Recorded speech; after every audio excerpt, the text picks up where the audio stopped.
Each year, Microsoft Research hosts hundreds of influential speakers from around the world, including leading scientists, renowned experts in technology, book authors, and leading academics, and makes videos of these lectures freely available.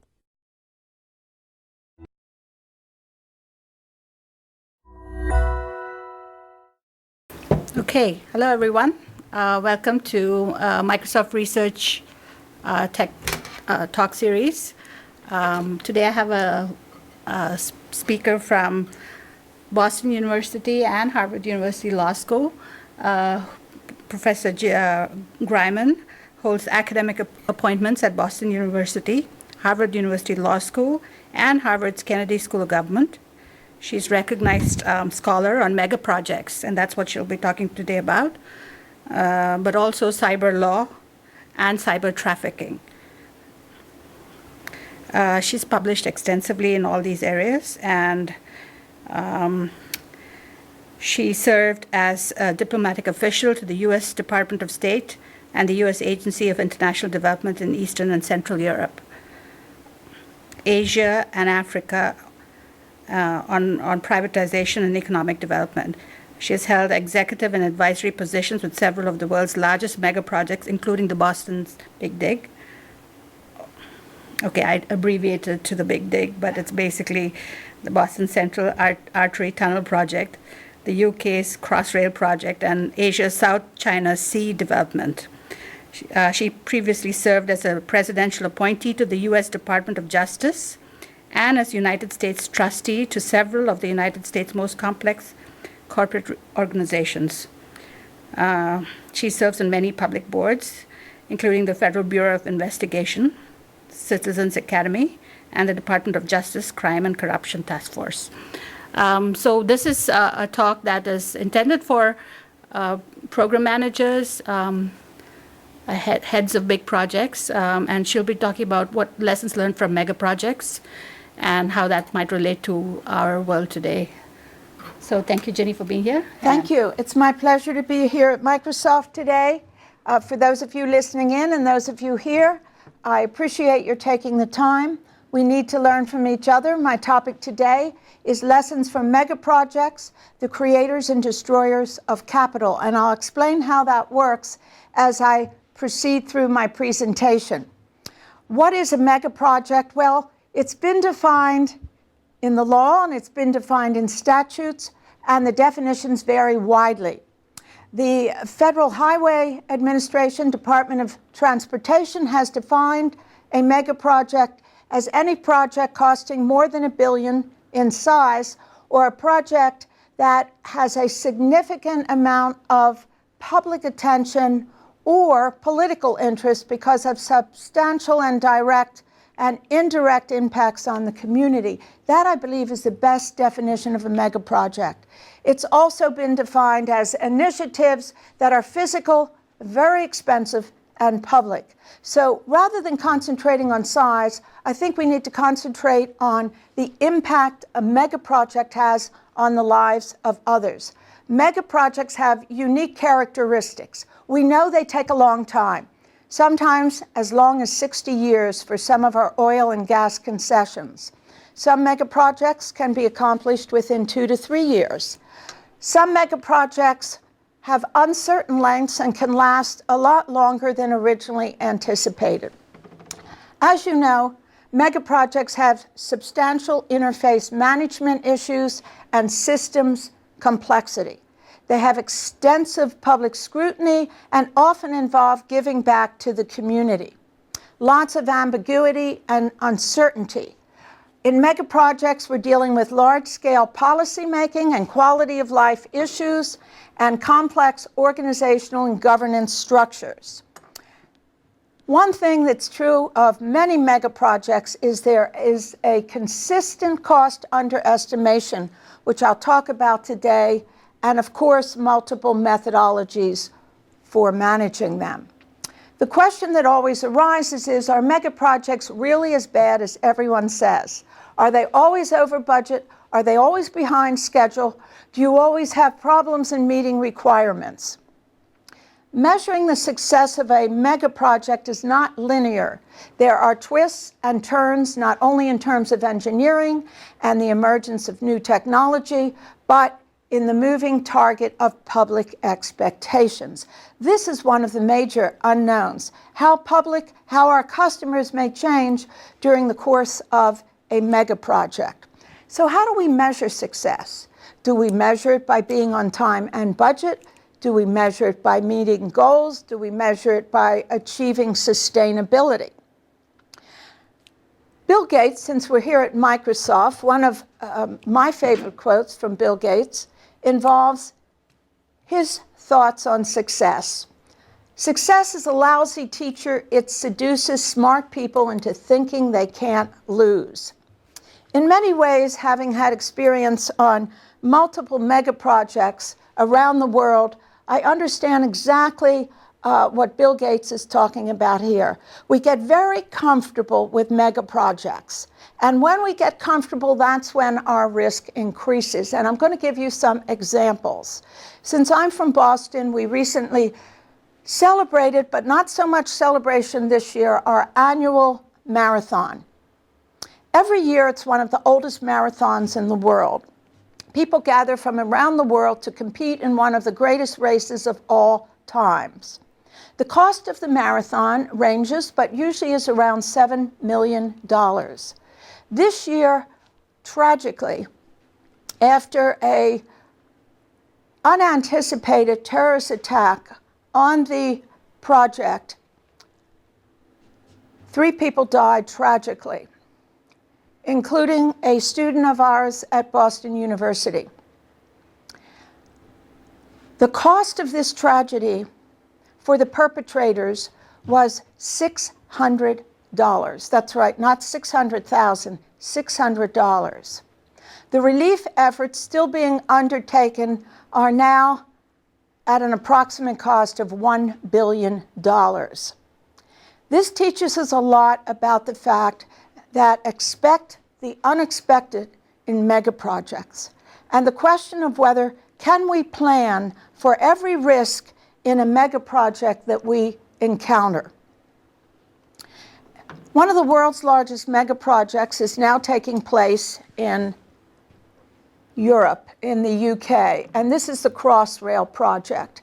This is a station capacity expansion project, 26 miles of tunneling directly through London. It's a mega project not only because of size, but because of complexity, because of customer expectation, and because of the numerous stakeholders involved in achieving what has become an absolute necessity to be able to handle the increased capacity. Another mega project going on right now in California, the beginning conceptual and planning stages, $68 billion high-speed rail. The high-speed rail will travel from LA to San Francisco, or if you're from San Francisco, you'll say from San Francisco to LA. The planning of these mega projects can take years, they can take decades. And California, after just having come off the San Francisco Bay bridge problem, where they were 5 years late and 6 times the anticipated budget, this project is of great focus of public scrutiny, not just in California, but around the world. Right here in Seattle, you're tearing down your above-ground highway and building the Alaska Way viaduct replacement. Once again, still in the early stages, drawing a great deal of public scrutiny and attention. And we're going to talk about what the focus is on these projects and what the focus should be on the projects. Here at Microsoft, you have probably one of the biggest, most expansive, potentially, projects in the world, cloud computing. Everybody is trying to understand the cloud. Everybody is trying to understand its impact on their lives personally and professionally. It raises many, many issues, many, many challenges for the users, for the customers, for the governments in terms of protection on the cloud, prevention of intrusion, and of course, addressing the criminals roaming the cloud. One of my favorite megaprojects is right here at Microsoft, Unlimited Potential. Unlimited Potential, for those of you not familiar with it, is a project where you give back to the community, where technology and education is available around the world to help alleviate poverty, to educate, to change economies, and to give opportunity to individuals that might not otherwise have it. Today I'm going to focus on aspects of the Big Dig and the lessons learned from the Big Dig that should be shared with projects everywhere, not just infrastructure, not just construction projects. They could be medical projects, they could be projects to better people's lives, projects instituted by NGOs around the world. But the Big Dig serves as a starting point to understand the framework of complex projects. The Big Dig was built to replace an above-ground highway that was deteriorating in Boston. It was 25 years in the planning. So we can see projects, megaprojects can have long upfront planning periods. It involved 132 construction packages, 54 designs, 161 lane miles, and state-of-the-art emerging technology from jack tunnels, immersed tubes, soil freezing, deep soil mixing, 8 miles of slurry wall, and jet grouting. Each one of these technological aspects were unique to this project and unique to megaprojects in the world. One of the elephants in the room is often the cost of these projects. Why do they cost so much, and why do costs increase throughout the life of these projects? As you can see, this project started at $2.5 billion. The Big Dig grew over time between its original design to its completion in 2007 dramatically to $15 billion. One thing that is clear is that it's not clear, and it's not uniform, and it's not consistent as to why megaprojects continue to grow. There has been a lot of theory, there has been a lot of scholarship, and I'm going to share with you today 2 viewpoints on why megaprojects grow. One is from Professor Fleevberg out of Oxford University.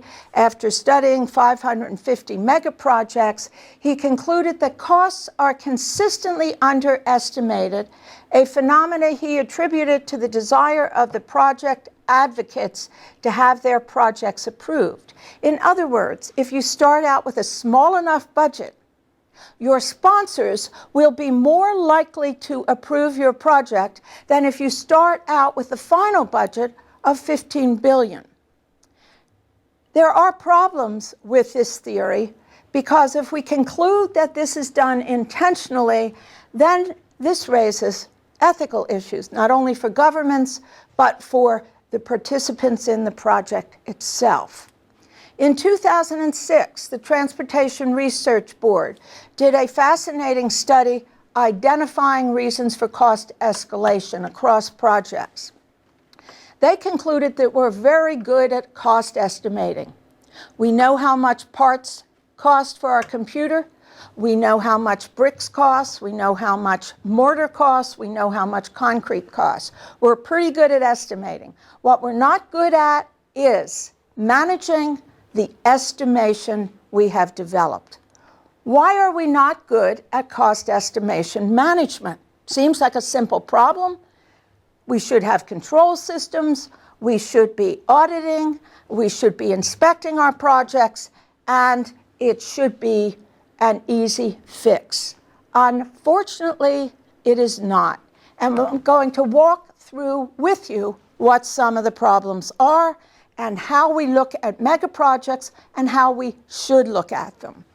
The Big Dig was a project, as I mentioned, that was first conceived, obviously, in 1952 when the interstate traveled right here from Seattle, straight across the country, and it ended at the gates of Boston.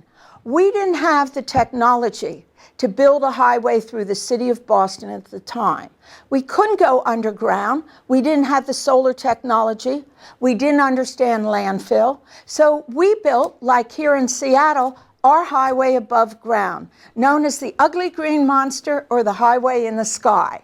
This photo that you see here was pretty typical of what Boston looked like in the 1970s, the 1980s, and into the 1990s.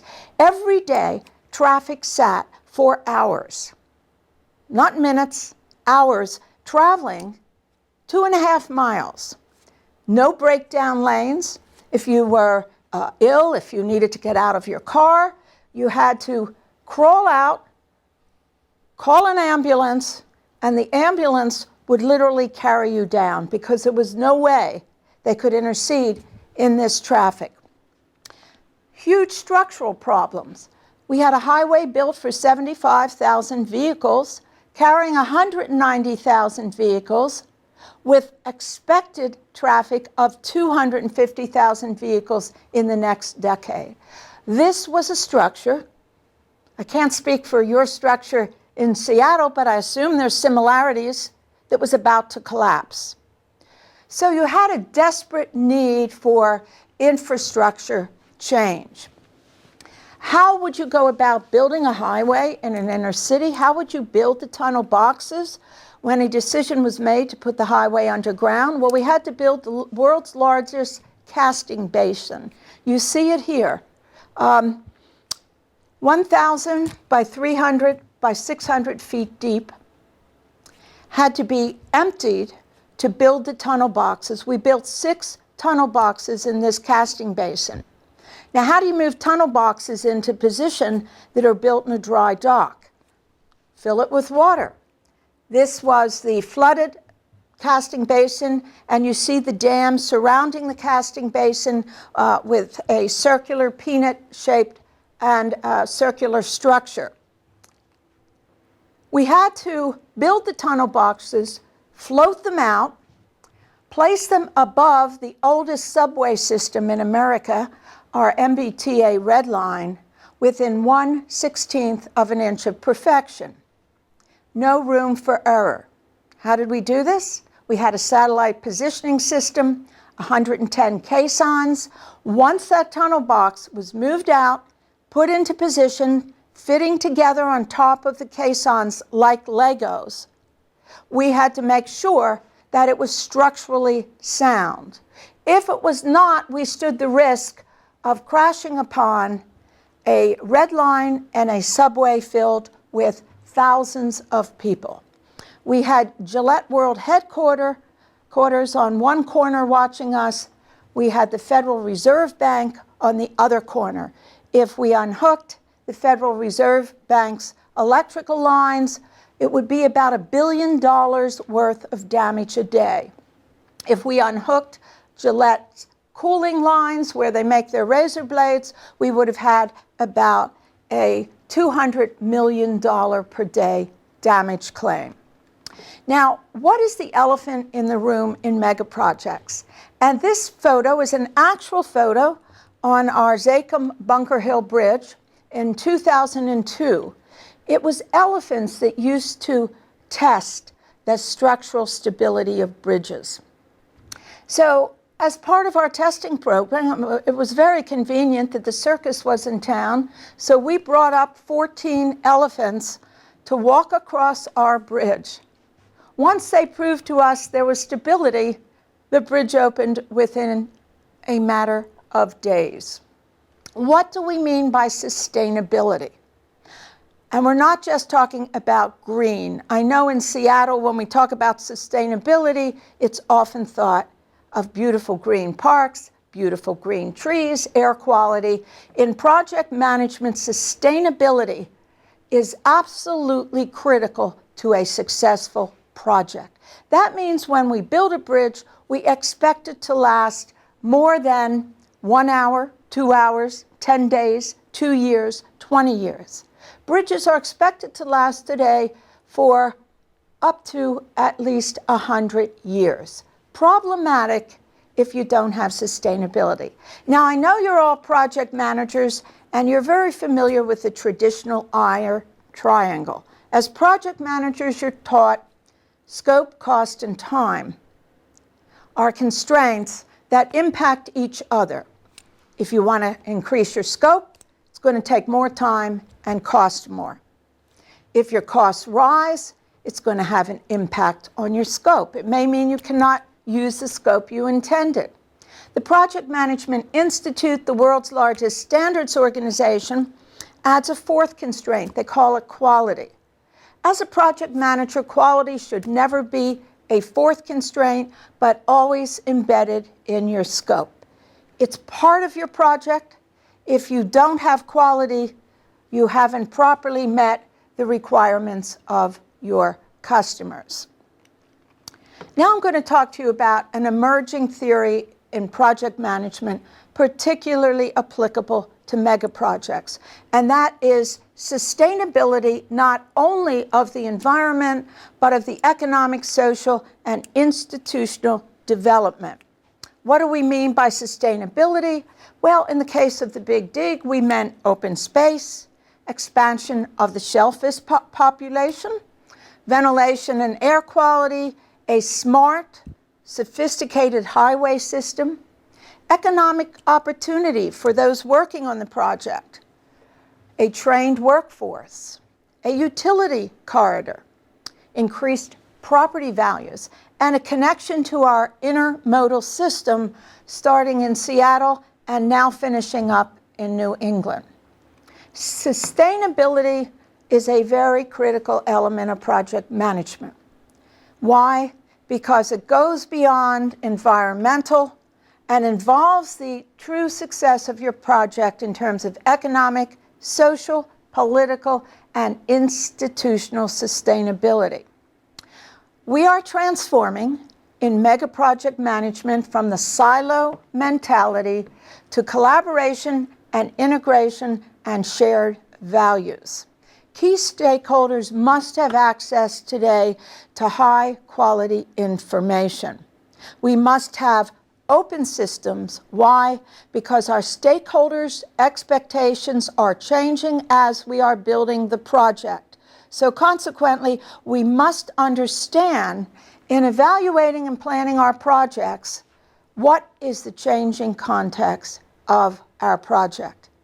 As project managers, we are change agents. That's what we do. We manage change, we manage expectations. Managing change through integration and collaboration is a significant part of project management. Albert Einstein said it best. He said, we can't solve problems by using the same kind of thinking we used when we created them. And as I study projects and I see when projects run into trouble, how are we solving these problems? Are we looking at the problem at the same way we looked at it when the problem was created? For megaprojects, focus must be on the 4 Ps. What are the 4 Ps? The people, the processes, the programs, and the project methodologies. So let's take a look first at the people. Every organization has a structure. Megaprojects have unique structures because you have multiple stakeholders, multiple employers. Here in this chart, which I've tried to simplify for this presentation, you see yellow boxes and white boxes. They represent the integration and integrated project organization, where the sponsor, the government sponsors, the federal and the state government sponsors, are working side by side with the private sector, like a Microsoft, building the project. So how do you integrate projects when government workers report up to the private sector management consultant and the private sector reports up to government responsibility? This is a key factor. If you get project integration right, if you get the proper discipline, if you get the proper balance, it's going to make a huge difference in the success of your project. Why? Because we're dealing with 2 cultures. You know, here at Microsoft, you have government clients, you have private clients. They have different needs, they have different cultures. Private sector looks inward. very fast-paced, very profit-motivated, very team-paced. The government looks outward, more deliberate. They're usually financing the project. They have a regulatory focus, and they are the guardian of the public interest. Different interests, different motivations, but essential that we integrate. We talk about public-private partnerships all the time, but do we truly understand what it means? A public-private partnership does not necessarily mean that the private partner is contributing financially. It doesn't necessarily mean that the public partner is contributing technologically. So you create an organization in the middle to bring the incentives and the interests of the public partner, and you see the public partner here in blue and the private partner there in red. Partnerships, if not structured carefully, if not understood, if not transparent, and if not building a trusting relationship, will become a risk. So think of your public-private partnership as an opportunity to integrate and collaborate. And you as project managers have to determine how do you reduce the risk. The risk in the fact that the two cultures will not come together into an integrated one to create a project that in fact will have harmonization, uniformity, and usefulness. Now, I don't know how many of you have ever seen the Defense Department's acquisition technology and logistics cycle. This may look like some of your procedures here at Microsoft.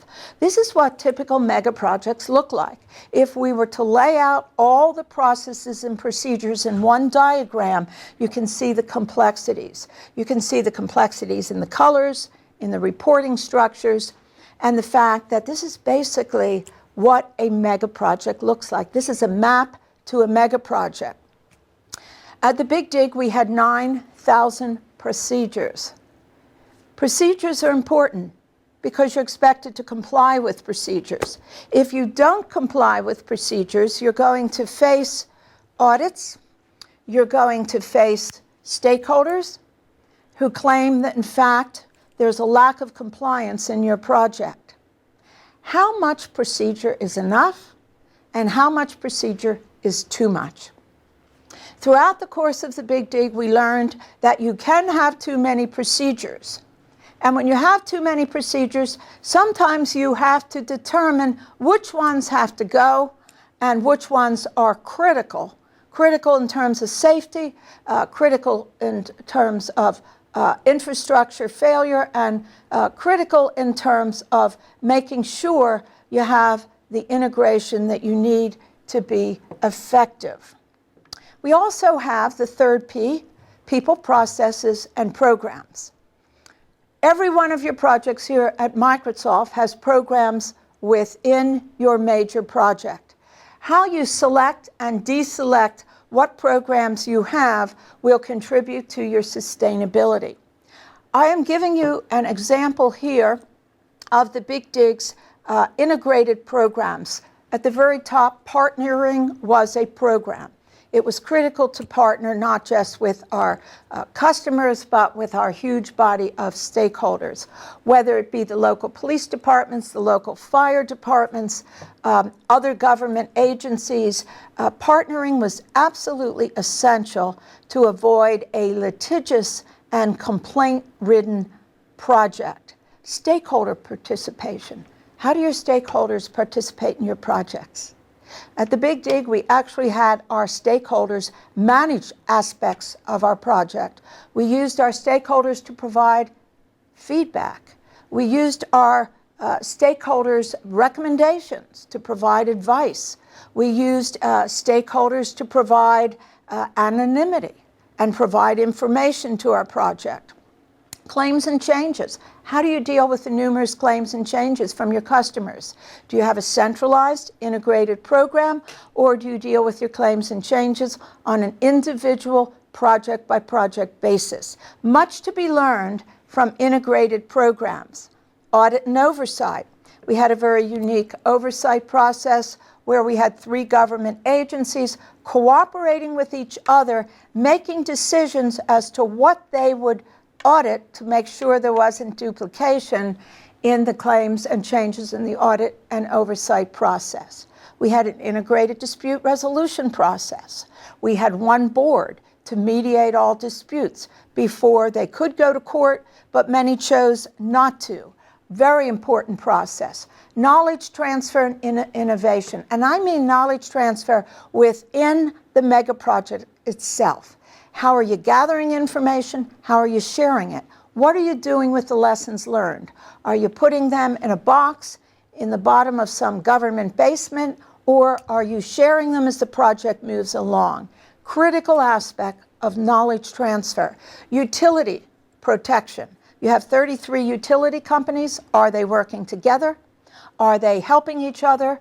Are they providing information to the stakeholders and to the governing structure? Quality assurance. How do you measure quality assurance?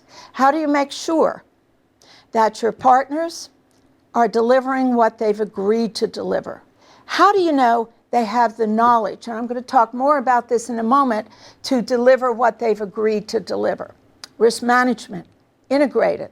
So you understood what the risks were, not only in your own project, but in every other project under your program.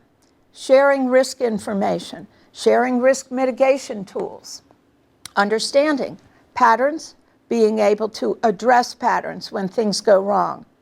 Integrated budgeting and financing, critical. One budget for the entire mega project. Now, what about methodologies? You all have methodologies when you manage your projects. You may not think about them. You may be incorporating and creating new methodologies as you move through your projects. When I worked on the Big Dig and when I've worked on mega projects generally, I always have to think about what space I'm in. And within one day, I may be utilizing 3 or 4 different methodologies to accomplish my goals. We all know project management has a methodology. There are variations to how we manage projects in terms of processes and procedures. We don't all use the same processes and procedures. Program management. Programs are multiple projects. At one point, you may be in a mega project in your program management mode. In another, you may be in your project management mode. Standards. What standards do you use? You may use several standards. We borrowed APM, PMI, Prince2, AIPM. For those of you not familiar with these standards, these are all world-class standards, the largest being the Project Management Institute. And you may have to draw upon several different standard systems.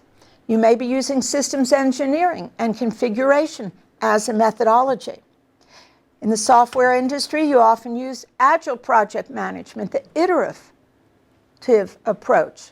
It may be too complex for the customer to understand before testing prototypes, but it's a good methodology to use if you're in an industry where fast tracking, as it was on the Big Dig, becomes critical. Configuration management. How do we manage change? It's a different methodology than project management. So consequently, we're constantly going back and forth between methodologies, and as project managers, we need to better understand the methodologies that we're using, why we're using them, at different phases of your project. When you initiate a project, it's very different, the methodology you might use as you move into implementation of your project. During implementation, you may use 3 or 4 of these methodologies, or even some methodologies not listed here. During controls, you're using different methodologies. So understanding what they are, what are effective for your project, and learning how to go back and forth are very critical. At the Big Dig, we had a project methodology that was really very critical to our project. It was called the Zero Accident Philosophy. We developed a methodology that said nothing is more important than safety in our project. Safety capped any other discipline on the project. If it wasn't safe, it wasn't done, or it was made safe, even if that meant we weren't meeting our milestones, our budget, or our cost goals. Projects have to understand what drives the project. If you incentivize workers for speed, as we did on the Big Dig, safety came above speed, but if you incentivize for speed, you'll have a project done on time, but it may be a very unsustainable project. What you have built, instead of lasting the lifetime it should, may last a quarter of the lifetime. So consequently, operating an integrated world-class risk management program was critical for engineering and construction, loss control, safety, and health. We had several occupational illnesses. Occupational illnesses spread rapidly. Huge difficulty on projects, just like viruses and software can spread very rapidly. If you don't get control of the symptoms, if you don't address it, you are going to have potential for major catastrophic loss. So how do you know when your project is in trouble? Or maybe you don't know. And that's a question that we really need to understand and to learn more about how we can recognize trouble points in our projects. Costs rising is a symptom something is wrong in your project. Whatever that symptom is, you must identify the root cause of that symptom. When your project is late, it's a symptom that something is wrong in your project. If you don't get to the root cause of the delay will continue. If you don't get to the root cause of the cost rising, your costs will continue to rise. What do I mean by root cause analysis? Well, you see costs going up in your project. Why is that? You've got to dig deep and look into the reasons behind these cost increases. An example of a root cause might be the fact that you're not enforcing your contracts. You're waiving your rights. You've allocated a risk, let's say to a particular vendor. The vendor comes back to you and says, well, it's going to cost more than we had originally agreed upon. Therefore, I'm going to put in a change order. So consequently, rather than enforcing your agreement, you waive that right. This can become epidemic. It can spread throughout the project. So once you become weak on enforcement, your costs will continue to rise because you haven't dealt with the root cause. Safety violations, lost time increases. These are indicators something is wrong. You have to get to the root cause. Why are there safety violations? Why is lost time increasing? Until you determine the root cause of it, what the disease is, what the virus is, it will continue to plague your project. Near misses. I'm sure many of you have faced near misses in your project. You said, but for my project would have been lost. But for that virus would have spread. Near misses are valuable warning signs. Unfortunately, from my research and my work on megaprojects, I have learned too often near misses go underreported or are not reported at all. These valuable warning signs that something is wrong are not dealt with at the time they occur. So what do we do with near misses? We mandate reporting. We say you will report all near misses that occur on your project. We won't penalize you for it. In fact, we'll incentivize you to report them. Great lessons are learned from near misses. Also, if we don't report, we're going to face continuous, substantial rework. Exposures increasing. What do we mean by exposures? Incidents keep happening, keep reoccurring, and our claims continue to grow. Why? We haven't done a root cause analysis. When you have a fever, you know something's wrong. You don't feel well. That's a symptom. Until you get to the root cause of what is causing your fever will continue to grow. What about ethical? What about ethical problems? Suppose we agree to approve a project that's drastically underestimated. Suppose we approve that project. Is that an ethical problem? Have we failed to address the fact that the project may cost 5 times what we originally estimated? Is that an ethical problem? We need to look closely. And I think you will find if it is consistent, if it's intentional, we've got a huge ethical problem. Maybe not a legal problem, but we need to address it. Critical long-term safety failures. What do we mean by critical long-term safety failures? Things that if they could fail in the long term of the project, before its life, its expected life expectancy has occurred, if we're not watching our critical long-term safety failures, we are going to have potential for catastrophic loss.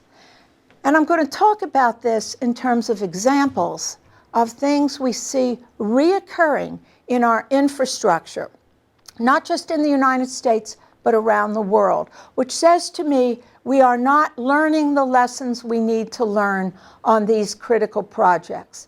This photo here was taken in 2006, and it shows a horrific accident on the Central Artery Tunnel project involving a roof panel that fell on a car traveling through the tunnel and killing the pedestrian in the car. This was the first time a pedestrian had died because of a critical failure on the project. When we build projects, we expect, our Labor Department estimates, that so many people are expected to die during the course of a project. So you may be saying, why would you build a project where there's a possibility of fatality? Why do we go to war when there's a possibility of fatality?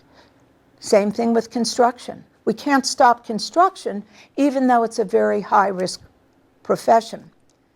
But one thing we do know is we know workers may suffer serious injuries. Sadly, some may die. But we don't expect innocent pedestrians traveling across our bridges and tunnels to die because of a long-term critical safety failure mode that was permitted to exist. And this is what we have here. On this next slide is really a summary of what the National Transportation Safety Board learned from that industry and learned from that accident. And it's quite shocking because we see this happening too frequently. They, in their report, learned that there was a lack of understanding and knowledge in the construction community about creep in adhesive anchoring systems. How many of you are working on projects where there is a lack of understanding and knowledge in your community about the particular design of the product you're working on? You work on innovation and creativity. That's what you do here at Microsoft. Consequently, you are constantly faced with this issue of understanding and knowledge, a huge risk.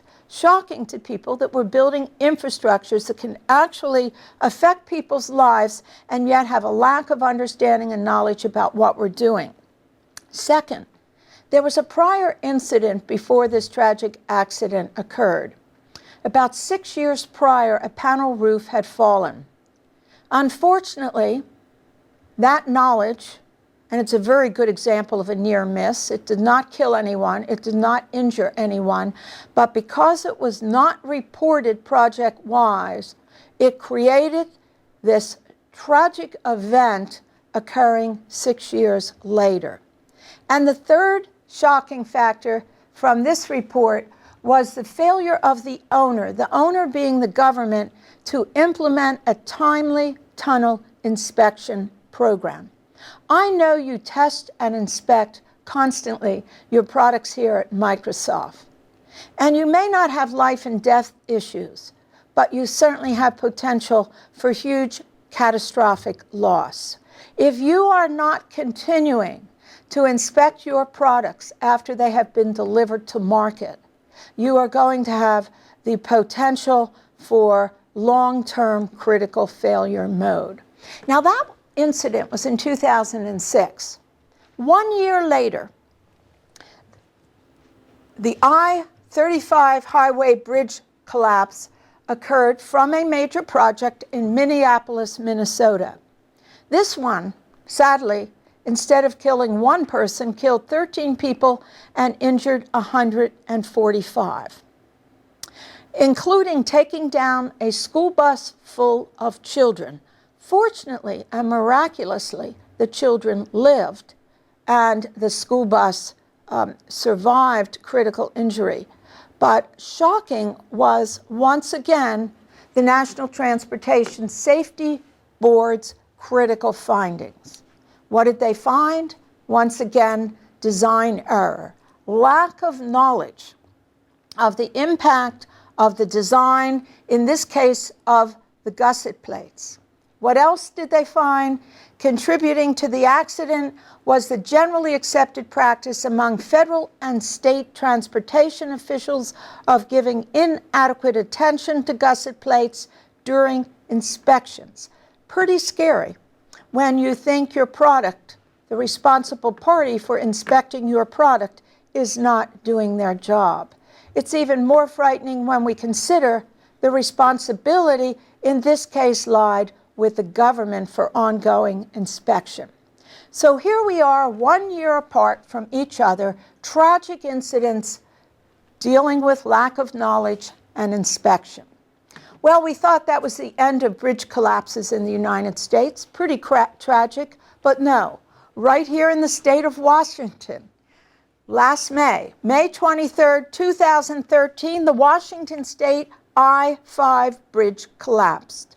Obviously, we didn't have proper sharing of knowledge. Why did this bridge collapse? Well, the chairman of the National Transportation Safety Board, this time, Chairman Debbie Hersman, says, the collapse of the I-5 bridge is a wake-up call for the entire nation. This is really a significant event, and we need to learn from it. Not just in Washington, but around the country. Pretty strong message. So what did the NTSB report say this time? Yes, you've guessed right. There was a known strike that occurred on October 22nd, 2012, almost a year before, and evidence of several other impacts in years past. To make it worse, the cause of this accident was an overheight vehicle. The government had knowledge of the fact that the bridge inspection reports dating back to 1979 frequently noted damage caused by overheight vehicles. And then an inspection report from late 2012 noted a 3-inch gash in the steel. Was anything done to correct this? Was the knowledge shared? Unfortunately not. Thus, will we see Debbie Hersman saying in another year, another 2 years, the collapse of blank bridge is a wake-up call for the entire nation. This is a really significant event, and we need to learn from it, not just in the state of blank, but around the country. How many times does the NTSB have to continue to issue reports? And why are we as a government and as a society not paying attention? What have we learned from megaprojects? We've learned a lot of things, but I want to share a few very important lessons with you today, highly recognized in the emerging literature. Projects, and I say this to you as project managers, should not just focus. Projects should not just focus on the iron triangle. We as project managers should not just be worried about cost, budget, and scope. What we should be worried about instead is sustainability. And we need to understand what sustainability means, because it's multidimensional. It extends to economic, social, and institutional development. The Omega Center at the University College London has done extensive research in this area and made these conclusions, among others. Knowledge must be verified. We assume when we contract to our contracting partners, when we outsource, that we are handing over our responsibility, which will impact many times large communities of people. We are making an assumption that they have the knowledge. Is that a good assumption, or should we be verifying our delegation of knowledge to others? Incidents and near misses. Are you reporting your incidents and your near misses? Or are you hiding them, keeping them amongst yourself, and hoping no one discovers them? These require a clarion call for action. These are our red lights and our warning signs, and we must pay attention to them. If we start to look at the lessons learned from other projects, share this knowledge. Something you do very well here at Microsoft is knowledge sharing. If we find ways to do this better and communicate these risks, we are going to find much safer, much more secure, much more successful projects. I want to now quote a very famous quote by Winston Churchill. We all know who Winston Churchill is, and we all know he was famous for his extraordinarily work done in his war room. Winston Churchill said, "Planning is important, but plans are useless." What does that mean? We all plan every day. Those plans are really important to us, right? Very important. But the plans themselves become useless. They become useless because the plans are not sustainable when our stakeholder expectations change. Consequently, what does that mean? It means we are constantly planning throughout the life of our project and beyond. Most important, I want to conclude with the importance of competency in decision making. Our decisions will not be competent unless we have completed an adequate assessment of risk, of our uncertainties, and of our complexities.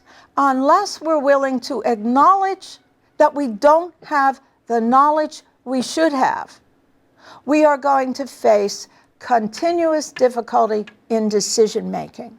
Also, sensitivity to context. What does this mean? As stakeholders' expectations change, as we're making decisions in a different context in the middle of the project than the context we had when we started the project, we're not going to be successful.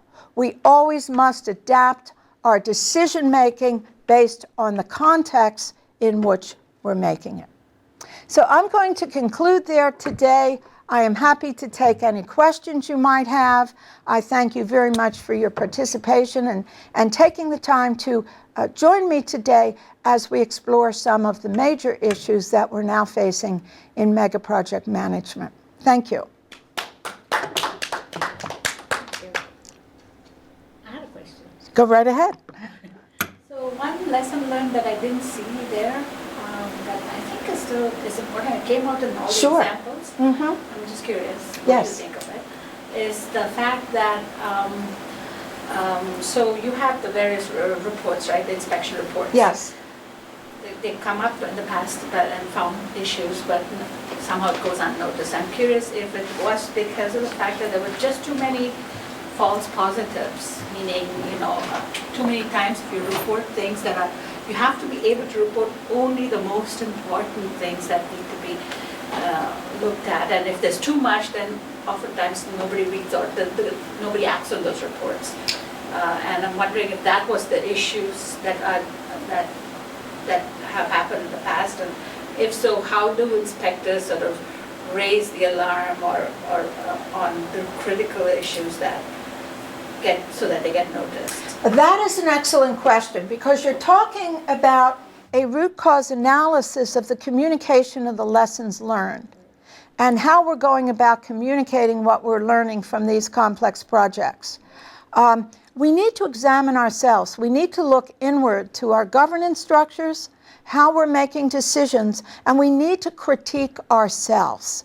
The World Bank has an Office of Institutional Integrity, and it exists not to examine the relationships with the customers, but to examine their internal mechanisms and processes and procedures and whether or not what they are doing is effective. I like your comment on the fact, are we trying to communicate too much and the critical messages are getting lost? And I would say absolutely, how we message lessons learned is so important. And to me, of the most important factors in the root cause analysis, I think the most shocking to me was the fact that we are doing things that we have a lack of knowledge about, and yet we're not addressing that lack of knowledge going forward. Certainly the inspection is an important lesson learned. That should never be continuing. We understand the fact that inspections are mandatory, they're required. No excuse for not conducting inspections. The warning signs, the fact that there are near misses, I think needs to be incorporated. Mandatory reporting of near misses in every contract, in every company in the world. We can only be effective, we can only deliver quality projects if we're willing to acknowledge the fact something did go wrong, but we took a different turn. But I couldn't agree with you more. Yes, I do feel maybe we are trying to accomplish too much and the message is getting lost, and we need to find better ways. Microsoft is a communication company, and I would welcome your input and thoughts on how we're sharing and communicating information from any of the participants today or others that may listen in the future, because we do need better messaging, and I think your point is very well taken. Anything else? So at Microsoft, we can often have a lot of redundant systems. Mm-hmm. People end up redoing work that's already been done.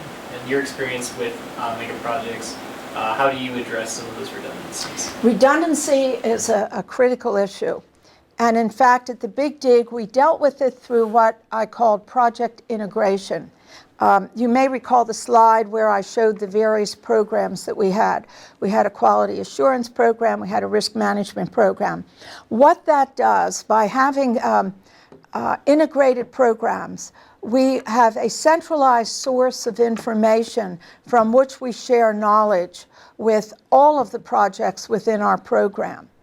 The more integrated you can become, the more you can avoid duplication, the more you can share knowledge, the more you can improve processes and procedures. For example, in our risk management program, we had an integrated insurance program. That meant for every project and for every contractor, and we're talking 5,000 contractors, they were all part of the same insurance program. Thus, when an incident occurred, that incident, no matter which project it occurred on, everybody on every project knew the incident occurred and a root cause analysis was done. Once that was done, the information was shared, so consequently, we knew that the mistake, duplication of effort could be avoided.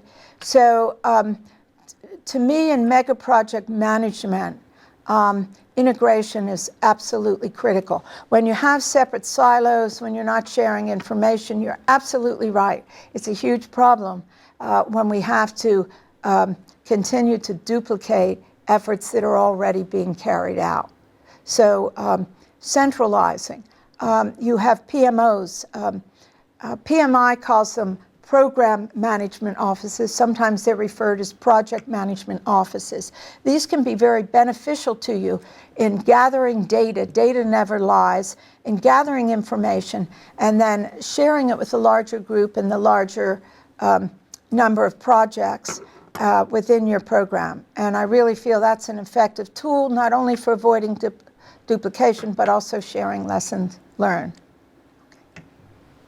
Any other questions today? Okay, thank you very much.